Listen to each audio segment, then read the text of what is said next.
Good day. My name is Jerome Joseph. Welcome to my channel. Today we'll be looking at the World Chess Championships that began today, April 9th, 2023 at Astana, Kazakhstan at the St. Regis Astana Hotel.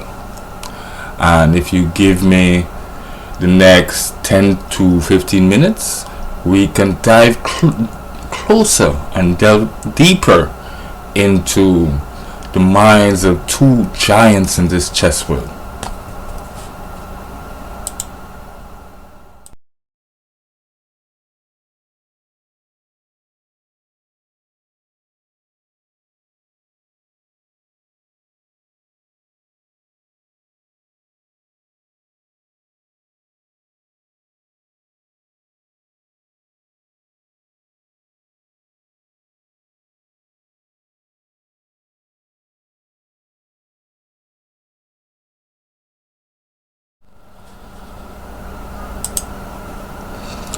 Okay, this is the game between Nepo and Ding, game 1.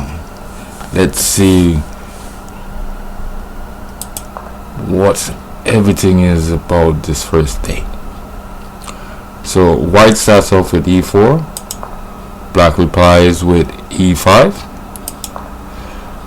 white replies with knight f6, knight c6. With bishop b4, it is now or has now been entered or has now been officially turned into the real player's game. Opening. a6 is played, which is the Morpheus defense Columbus variation. Knight f6 is played, white castles, bishop e7,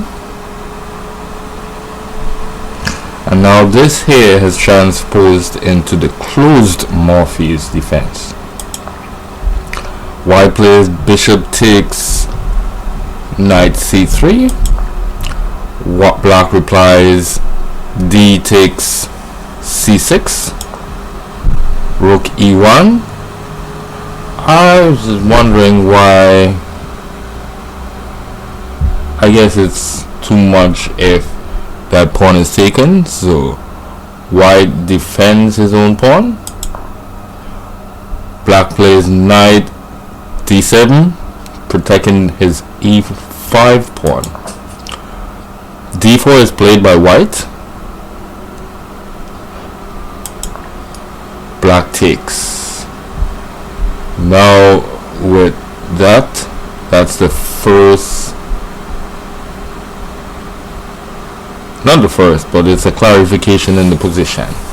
So white continues with queen takes d4,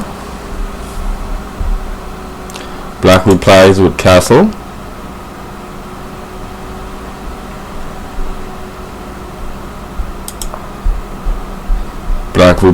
white plays bishop f4, developing his pieces. He has one more piece to develop, whereas black has put, well, his problem bishop is still a problem. So black replies with knight c5, inviting a queen trade. White refuses and plays queen e3.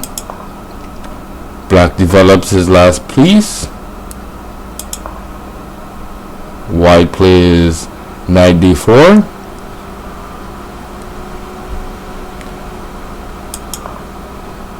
Black plays queen d7, protecting his bishop. White continues with knight c3, completing his development and connecting his both rooks. Black plays rook a d1,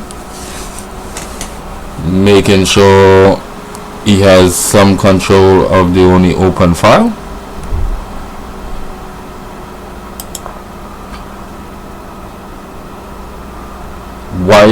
plays knight f5,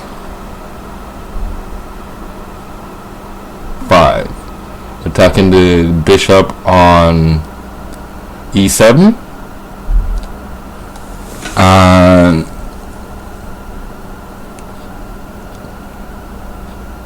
they say that bishop f5 would have been a very, very small advantage to black, but to me it seems like a good play. But they are 2700s, so obviously they know how to play the game better than me.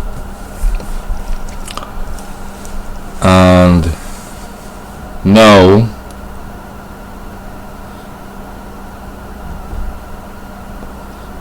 black continues. Instead of bishop takes f5, black continues with knight e6, attacking the bishop on f4. White replies with knight takes e7, check. Queen x or takes e7 is black's reply. And then white calmly plays bishop g3, holding everything together. Black plays bishop to h5, probably not wanting to, well, may have to move either if h3 or f3 is played, so might as well have a preempted move against any of those. White plays pawn f3, black plays pawn f6, white plays h3, probably tuck his kick behind everything. Black mirrors white by playing pawn to h6, king to h2, bishop to f7, holding everything together. And here white looks to trade off one rook.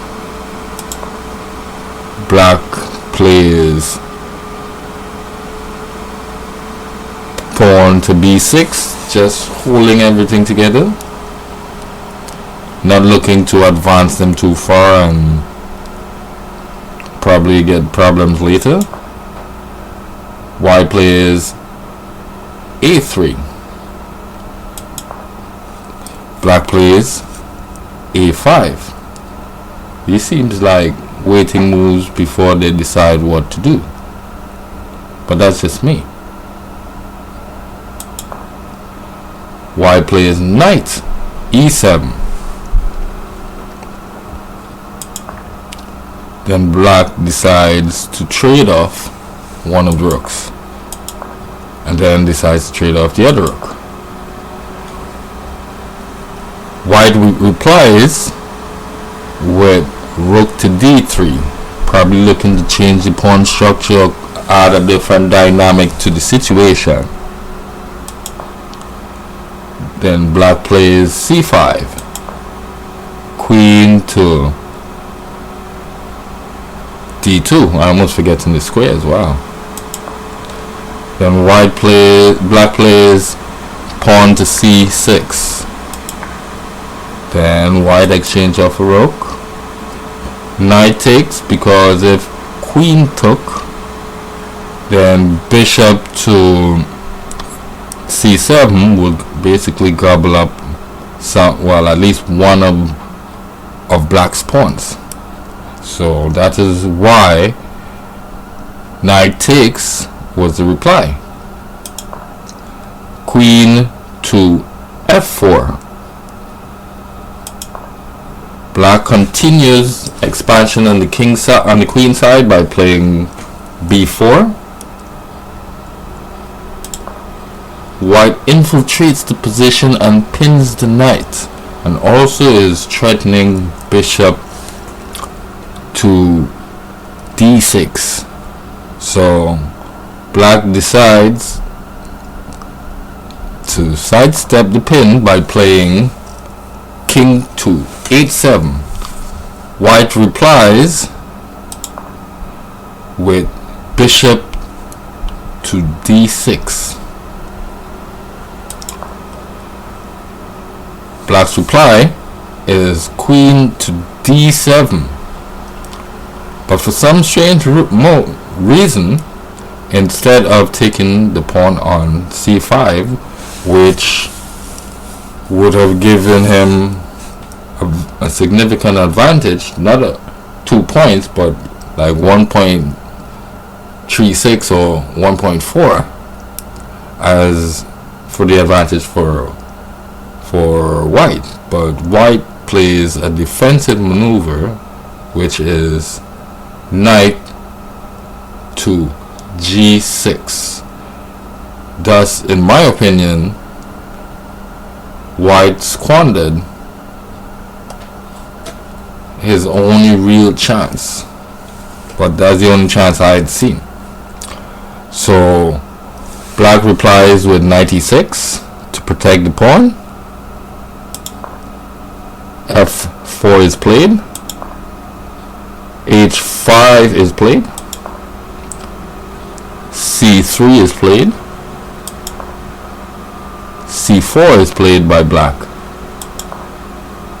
h4 seems to be a waiting game. Now black decides to trade. White avoids the trade by playing queen to b7, to which black replies bishop to e8, protecting the pawn on c6, knight to f5, threatening nothing, just applying pressure to the position, for which black replies with queen to d7, basically asking the question if you want to trade queens again. White refuses by playing queen to b8, for which black plays queen to d8, stating, well, I want to trade or repeat moves. So white humbly agrees to it, and then black decides, time to do a nice trade-off and see if he can hold this position. And the game continues as follows: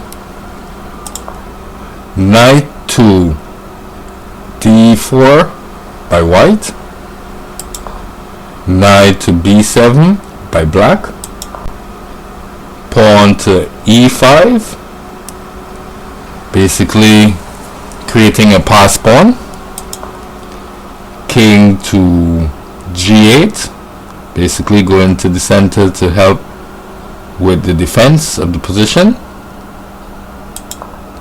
king to g3, bishop to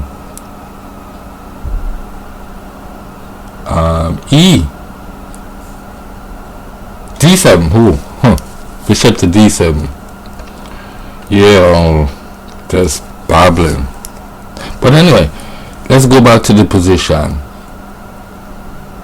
After bishop to d7, black continues with bishop to c7, provoking black to probably push the pawn or move a next piece.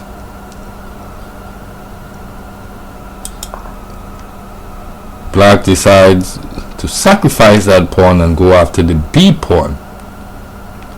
White takes the pawn on a5, king to f7. White plays bishop to b4, knight to d3,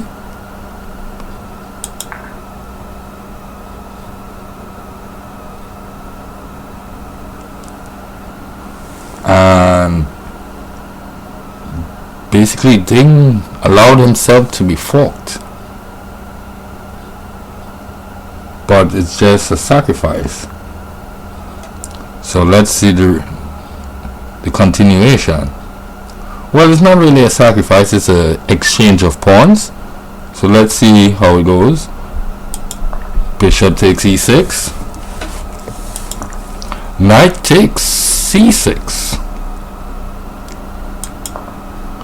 Bishop to d7, looking to protect his pawn on b5. White replies with knight to d4. Then black replies with knight takes b2. And everything is still steady and equal. Let's see how they continued.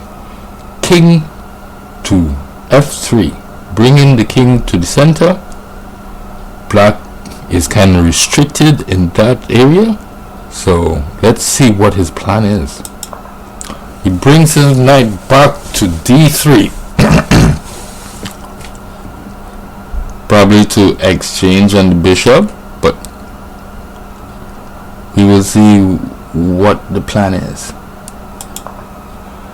White plays g3, just holding the position together without overextending.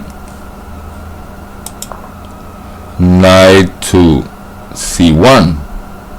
I'm not too sure why he didn't take and just seal up the draw like that with bishop against knight, but probably the black squares are too weak, so that's probably why he chose not to exchange knight for bishop and played knight to c1. But let's continue and see how this continued, because I also see the possibility of knight to b3 and then creating a pass pawn. So let's see how it continued.